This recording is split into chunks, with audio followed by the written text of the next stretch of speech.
Everybody, welcome back to another episode of FSIDFS Fantasy NASCAR Picks. I'm Mr. Mega 31. Um, yeah, this weekend has been interesting because my computer hard drive crashed and I was able to get Windows back in most of my files, but everything's all goofy. So I don't have my normal background, so I threw Cooter's Garage back up there. But we've got the data, and COTA's been interesting here. First road course for Cup Series, and watching the truck and Xfinity races, there were a lot of penalties, which especially at the end of the race, the truck race, I lost some. I'm like, okay, I'll make it back in Xfinity. Xfinity, I'm doing well. Have and I saying his name wrong on the video, and thank you for those who correct me and educate me on this. So Ginsbergen, Gisbergen, um, finished second, but then got a penalty to finish like the last car in the lead lap, which ended up like a 27. So I was like, oh, cool. I won my money back and then some. And then end up like losing 100 between the two series. It's okay. We'll try to get back in Cup. Unfortunately, the way qualifying went, it looks like there's going to be a really chalky cash build out there. A lot of place differential, and that's what you're looking at the road courses here. There's only 66 laps, so if somebody leads all the laps, I think you get like about a quarter point a lap there. It's like 15, 16, 17 points, something like that. And probably the person that leads all the laps doesn't guarantee getting all the fast laps, because there's some people that if they pit off cycle or short pit, which they call it, which is like pitting before the window or before the stage break, and then they're going to have fresher tires and they're going to be able to cut up through the field and probably run faster laps than the leader. So the leader's not guaranteed to have them. So we're not looking for dominators here. And I see that you'll see if you look at the colors and didn't watch the other videos that there's there are actually three orange UDOMs there. I'll get to what those are in a second. So you can't just look at the sheet and just copy down the plays. You're going to need some context here. So pay attention and keep on following along, please. So anyways, road courses. If you look at the sheet too, you'll see a lot of different colors in the names here. The baby blue ones are people that I feel are proficient in road courses. Doesn't mean that they're like the best, the elite. They're better than average.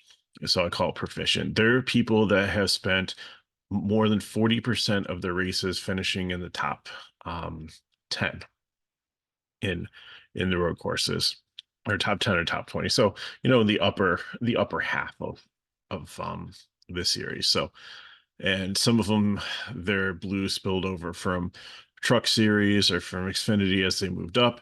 The brown guys are what we call road course ringers. Of course, AJ Allmendinger has run in Cup Series full time before and stuff, but since he's just coming back into this, I'm going to consider him a ringer.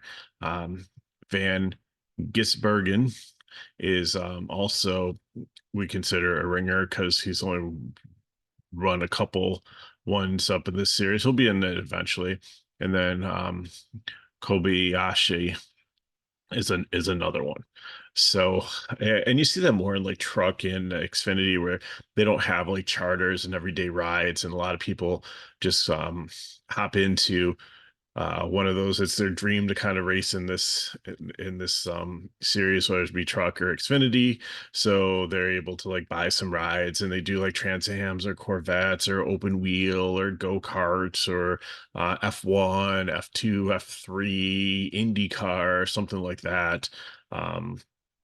And some of them do really well. I mean, Boris said back in the day was so solid, and like Robbie Gordon, there were some real good road course ringers that would come in and just like dominate, because back in the day, when I say back in the day, I'm talking like the late 90s, early 2000s, you really only had two road courses, especially in Cup. You had Sonoma and you had Watkins Glen.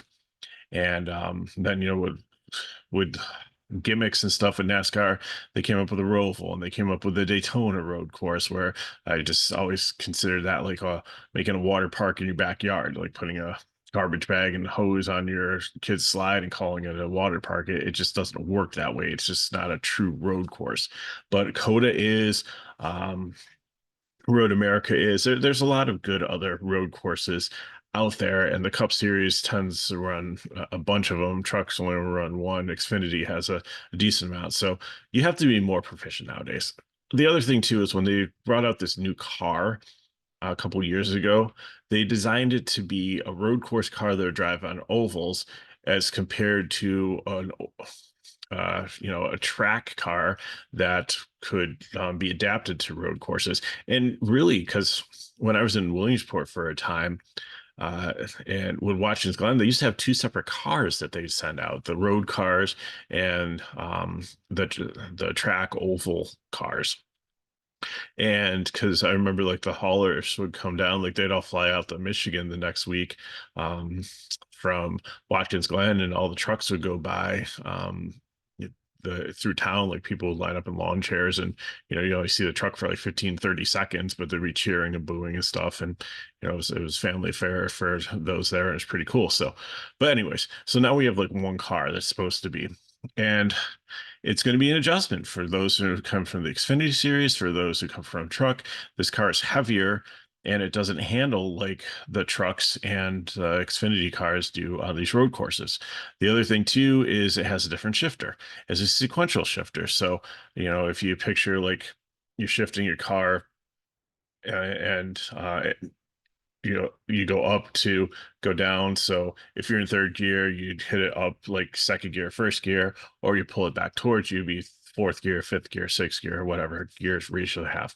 The truck and the Xfinity one has more of an age pattern, where it'd be like first, second, third, fourth. Like, probably if any of you have driven a stick shift in a regular car, that's how it would be. And then like reverse is usually over to like the back right, or one of those degrees. So a little bit of difference. The only other difference too that I want to talk about here is that the track, they did some repaving on. So in the Xfinity and Truck Series practices, they talked a lot about that they kind of had to get rid of their notes, and go back to the drawing board, because they didn't completely repave the track totally. It's like turn one and some other turns. The S's weren't um, weren't done, I don't think, but it made it a lot smoother. It kind of helped with tire wear. I mean, this wasn't like a huge chew up year.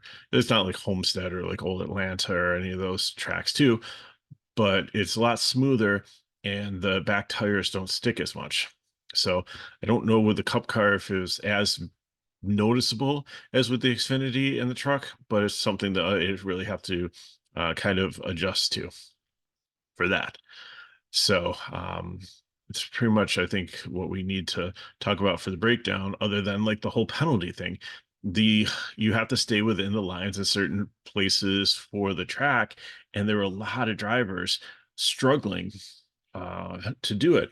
Like if you go to like NASCAR.com, if you have the app, and I don't know if they'll still have it after the race, but if you go in and like look at like the just reading the timeline, um so it's like lap two, Kavat, was Russian driver, 32nd, or no, Ty Dillon and John Hunter Nemechek penalized for cutting course in turn two. And then you go a little bit more, and Jeremy Clement, lap five, for cutting turn six. Sam Mayer, contact, okay, not there. Ty Gibbs on lap nine, penalized for cutting turn six. Shane Van Gissenberg, I had a bad turn nine, and I don't know if that's for the lead, but just reading through here, it's just unbelievable how many. I think it was like I think there are like 37 penalties between the Truck Series and Xfinity for going outside the lines. So I think that potentially could make playing the top 10 here very dangerous, unless you like nail the leader, because like it could be catastrophic. And it was, because I'll just call him SVG, Shane Van Ginsbergen. He end up like with -1 or -2 points at the end, because he lost all the place differential, even though he ran an amazing race and finished second. We had like one of these silly penalties. So just got to keep that in the back of our mind. So anyways, let's get to the breakdown. I'm sorry for ranting so long, but I think I really need to kind of like educate and set you guys up, and ladies, for your picks here. So William Byron has the pole. The he's good here, and he could do really well. And I thought about putting him in cash play, The only reason I put him as GPP play is it seems like the Toyotas, if you look at them, you have one, two, three, four, six in the top 10, and that's all Chevys. The Fords also have had some speed on road courses, but they really kind of biffed in the qualifying. They didn't look bad in practice. So I just really can't play Byron in cash. I really like Ty Gibbs just from what I've seen from like speed and just how well he ran. And even though he had some penalties in the Xfinity race and just how well he performed at road courses throughout his career and last year, I feel he is so much more solid. And then Byron, and then you have Reddick, who's won a couple of these road courses up here too. So among these three, I think what you really want to try to do is like take the place differential and see if you can nail who the winner is going to be. In your cash line, you might not even need to play anybody in the top 10 or even in the top maybe 15. Start with like Larson. And you can build a very solid floor lineup in your cash and not have to worry about any of these up here. It's almost like a plate race, or not plate race, but it's like super speedway without like all the crashes. It's hard to pass. You want to find place differential where you can, and again, you're just gonna have to figure out like a lot of these guys up here might be going for stage points because they're right there. You might as well try to get the win. Where some of the other ones in the back of the field are going to be so far out of stage points that they might short pit, and which is pitting before the caution. And I'm sorry, I was incorrect on the Truck and Xfinity video. There are going to be stage breaks and yellow flags there. They didn't do it last year because I agreed with it. It just seemed silly because the you don't really run that many laps, and then all of a sudden you're having like these forced cautions. I liked it better without it, but they put it back in this year. But it's something we have to take into consideration. So some of these people in the back of the field are easily going to probably pit early. They're going to forfeit the stage points. They weren't going to win them anyways, but it's going to go track position for stage two and for stage three. And I think that's going to really help them go for the win. Other people are going to play the fuel game here and try to do it in two pit stops instead of three, and stretch it out and hope that there's some caution laps towards the end so they're not running full speed and they'll be able to conserve some fuel and make it. They talked about in the truck race and they talked about Xfinity that people are going to be close. Both of them had a couple overtimes, but it didn't seem like anybody ran out or there were any issues. So maybe that was just like the TV speculation trying to draw us into it and to make us, want to like be on the edge of our seats. Like, are they going to make it? Are they going to make it? And when they know darn well that they were going to be making it and it wasn't going to even going to be an issue. So, but we'll just have to pay attention to that too. So again, these top three here, I think anyone can win it. I think they're really good. And even Christopher Bell, I think all four of the top um, racers here and the top of this have a great chance to win it. And I don't think that anybody's going to move to the back like they did in Xfinity for adjustments. It is an impound, so they will like check the cars over again and if there's anything. So there might be some people. So check back the video because I did post some notes on the people that move. So if you always check the video at like half an hour before the race just in case there's a weird driver change or something like that. I try to go back in and update for you just to help you out. So any of these four could win it. Byron GPP, Gibbs I like in cash. I think he's probably my favorite one out of them. Reddick would be my favorite GPP, and that's why I have the UDOM. And if you watch the truck and the Xfinity video, like we don't have dominators here, but I called out probably the three people I'd start my GPP lineup with, and Reddick is going to be one of them just based on how well he's run here and road courses in the last few years. So if I had to rank them, I'd go probably Gibbs, Reddick, Byron, and then Bell, just because Bell is one that's probably most likely to have like a penalty or a speeding penalty on pit road, or the pit crew like gets the hose stuck or something. They just seem to slow him down. So that's the top four. Corey LaJoy, great job. getting 5th position in the qualifying, but there's no way you're staying up here. Maybe you could stay in the top 15, but at least in the top 20, but not a great road course driver, so it could be a fade for me. Ross Chastain has in Trackhouse, his first win was here. Ran solid in the Truck Series today, and has been solid here and has some speed. So I think he definitely can be considering cash. Truex and Hamlin, I think you got to talk about in the same breath here. Can't believe the pricing on Hamlin, 8,200. But Hamlin really has struggled at road courses, hasn't been good, so that's probably reflected in that price. And Truex has been solid in the past, but just not recently. Although, like, I was kind of down on Truex last video, and I didn't realize he's led laps every single race this season. And it wouldn't surprise me if he gets out there and leads some more laps in this one. So I think he's solidly in play. Hamlin, maybe, but yeah, I'd try to get Truex in there if I could. Chase Elliott, I think he'll be very highly owned. He was a very strong road course driver until they moved to this next gen car. So maybe he eventually figures out. And I was injured last year too, so that had something to do with it potentially. But I think he eventually gets up there and wins one. But just the way how strong the Toyotas have been and with the place differential that the Fords have, I just can't see playing Elliott in cash. If you want to take a shot at him in a GPP as the winner, then I'm perfectly fine with that. The other thing too is you might want to just build a solid cash line and then go into a 20 max and throw the core of that, like the prime plays there, and then just try to rotate like winners, like have a Byron line, have a Gibbs line, have a Reddick line, have a Bell line, have a Chastain line, have a Truex line, have a Elliott line, and then maybe you'll be able to double up and get a second one in, and then take your 6th driver as like another place differential value play. There's a lot of ones down there, and that maybe that's how you build your 20 max lineups, and that will work for you. Bubba Wallace is not abysmal at road courses, not great. Like I said, Toyota's had some speed, but I think he falls down a little bit and out of the top 10 and loses place differential. So I just really can't do that here. Cindric has had a rough start to the year, but he has always been pretty fast on and decent on road courses.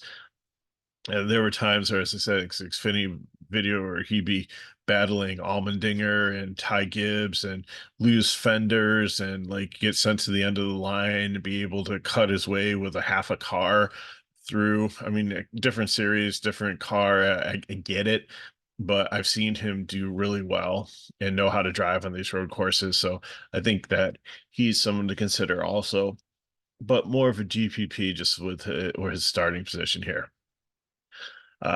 Van Gisbergen is going to be in a Collie car who have been average this year, but this car is being prepared by Trackhouse, so it'll be ready to go. I think he's a GPP to potentially a cash play here. I think, yeah, maybe I'll change him to cash. They're putting a lot of time and effort into this car, and he ran really well. So if he avoids the penalties, he should be very, very good here. Justin Haley to qualify Rick Ware car on a road course, 13th, but I just don't trust the tech in it and everything. Even though he is pretty proficient at road course driving, I just see him falling down and losing maybe 5 to 7 place differential. Finishing like maybe somewhere between 20 and 25th, and I just can't have that. AJ Allmendinger is going to be another upside dominator here.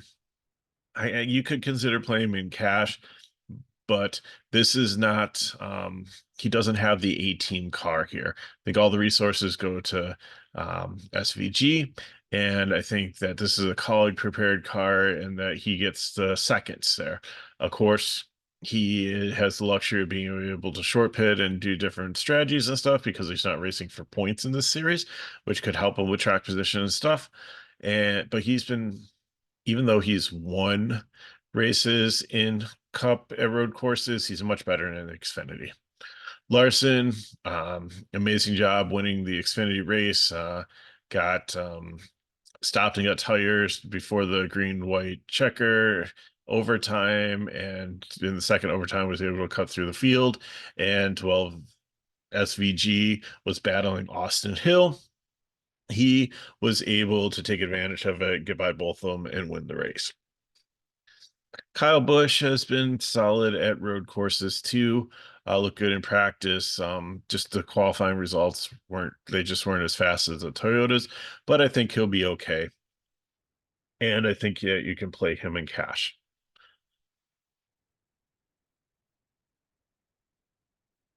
Alex Bowman has been really solid on road courses in this next gen car, multiple top fives.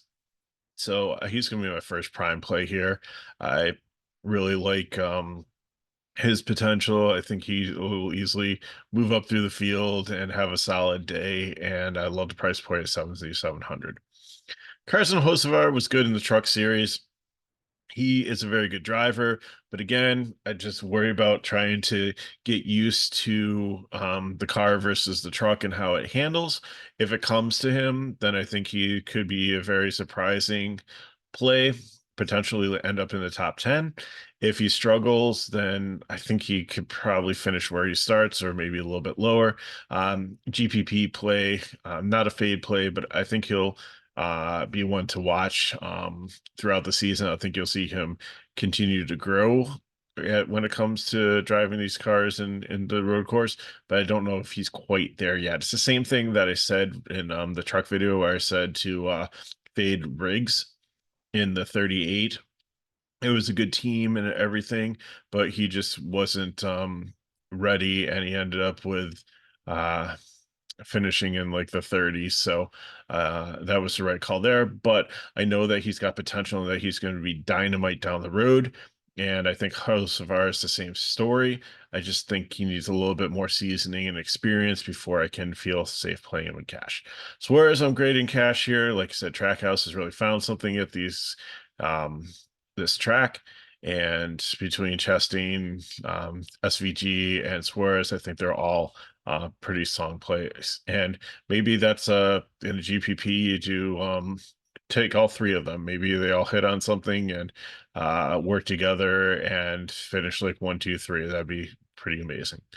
Bushier has been solid on these also. 20th, 7,800, and in a pretty fast forward here. So I think that he's fine. Next, three I'm gonna fade here. Austin Dillon, I just really I play him in the right situation as a GPP, but he just really hasn't surprised me or really been super solid in anything the Cup Series in the last couple of years. John Hunter Nemechek, I just think is too volatile too. He's in a decent ride here, and he's had some good points, but I just don't feel comfortable enough with him yet. He had a lot of penalties in Xfinity. Kaz Grala in the Rick Ware car, I just don't trust the car. I think the driver is good and everything. So um, those two are just going to be fades. Priest, I think, is solid. And Stuart Haas has had an okay start to the season. So I think you can play him in cash. Kobayashi has had a lot of experience running on road courses, but on this cup car, it's another 2311 car that's thrown in there. So probably going to be third in the resources between like Reddick and Bubba Walls, who are racing for championships. Here are probably going to get most of the resources, but he's another one too that can short pit and doesn't have to worry. So he could be a sleeper GPP play here potentially. And we did see some of the ringers do quite well in staying in the lines in Cup Series and in Xfinity. So he might be one to kind of watch here. Todd Gillian, love the price 6,200. Think it would be very highly owned as a value play. Solid on road courses in this car here, and I don't think it's going to change at all. Probably can get up in the top 20. Great place differential. Definitely going to smash his salary at 6,200 if he can do that. Michael McDowell, same thing, same team. Both these guys are phenomenal plays on road courses. I really like that their starting position and their potential here. Ryan Blaney, not a great road course driver, but he's not a 28th place driver. Screwed up qualifying, and I think he's at 7,500 is a very strong prime play here. Harrison Burton, he's back to a fade here. Like he's done well in the last couple weeks, but I don't think he's finished better than like 24th maybe in any road course. And at 5,100, yeah, 5 place differential points is fine, but he could lose them just as easily. So I just, with no safety, I'm okay just fading him. Give me Stenhouse, $400 more and some speed. Not a great road course driver, but not a bad one. I think he can hold his own better than Burton can. Josh Berry really didn't have speed, really wasn't great in Xfinity at road courses. So I think he's got a lot to learn. So he's going to fade also. Chase Briscoe is probably another phenomenal play down here at 32 is Stuart Haas. Has the speed, as I always said, he really knows how to shift. And this is a track where shifting, if you know how to do it effectively and at the right time, can really get you advantage, especially in some of the turns. And instead of using up your brakes and stuff, it adds just another element to the driving. And I think he's always been a master at that. So give me him in cash. Lineups. Daniel Hemrick did really well in Xfinity qualifying. The car for Josh Williams got him pretty far up there, but didn't do really well here qualifying. Didn't really look too fast. And with the colleague cars here, this is he's not the third one, but he really is going to probably be the third one because you've got two contenders in SVG and Allmendinger that could win this race. So he's probably not going to be a priority. I just see I don't know if he's going to have his like normal, he should probably have normal crew chief and everything, but I don't know if he's going to have all the normal resources that he would have on a Sunday without that third car in there. So just speculation, I'm going to fade him. Zane Smith, he's my third upside dominator here.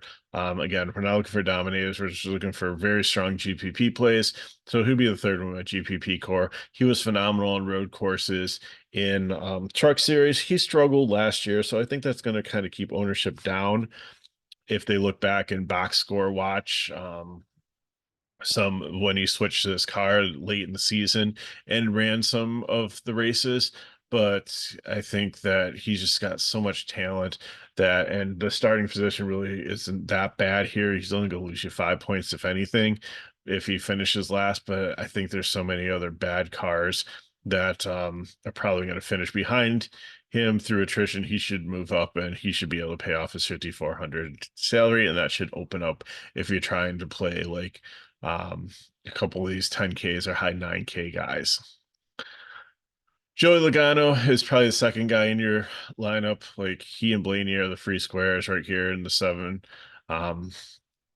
thousands. That's just crazy how cheap they are coming up. Let me just double check that and make sure like something didn't screw up. They just seem so cheap for those drivers, and maybe just because how they've.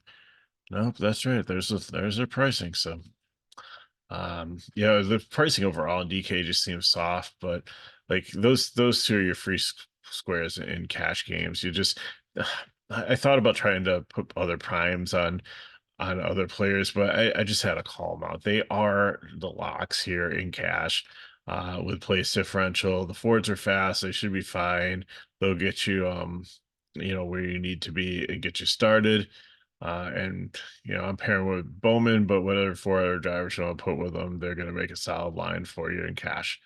Keselowski is a trap down here, I think. He just has not been fast in practice, hasn't been fast at road courses in this new car. So a GPP, I think there's a lot of potential, a lot of upside if you want to take a shot on it with minimal risk, but the floor is low and the ceiling's high. So I don't think there's enough floor to get me there in cash. So it's got to be GPP. Timmy Jones, you don't have starter parked in a cup, so he's the closest thing possible. I can see him 5 to 10 laps down in no time. Just mechanical problem or just going off the racetrack, early accident, just not a good car and situation there. Eric Jones, I think, has a lot of upside too, but just a GPP play like Keselowski just haven't seen a ton out of them in this style of racing. So I think there's tremendous upside, but not enough floor. So they're GPP, not cash plays. And then Noah Grayson running things out, I think, is probably one of the strongest Stewart Haas cars. He's having a very solid start to the season, and he has no place to go but up. So I think that he's definitely a strong cash play also. Or, in GPPs, I think he's fine in all different games. So I got for you. If you have any questions, you can put them in the chat below. Hit me up at Megaro31 on Twitter, formerly X. If you want more information on FSIDFS, you can go into the description of the video, and it gets you to our website. You can see what all our packages are. And we do more than just NASCAR. Major League Baseball is starting this weekend.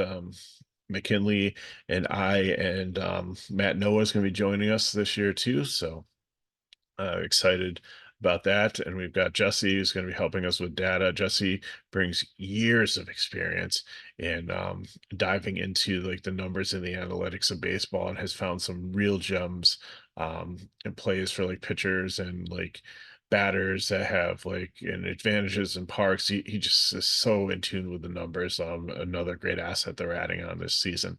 NBA is still going on. NHL is still going on. Charlie is killing it with soccer as usual, and we have PGA. So many different options. Not every single sport out there, but what we do well, and that's what we always want to do. So appreciate you watching. If these videos help us back, like the video, subscribe to our channel. We're one away from having 4750.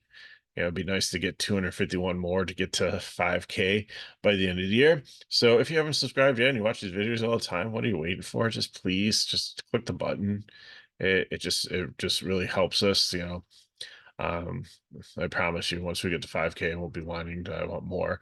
Not wanting, I want more now, but it's just, I think 5K is just a cool milestone if we can get to, be very special for you, the viewers, and us as a company for, to be able to have that. So, help us get there if you can. If not, we so appreciate you watching these videos. So thank you much for that. So good luck in your contest. Hopefully this isn't total, disaster like the end of the race last year, or as frustrating as some of the races were today.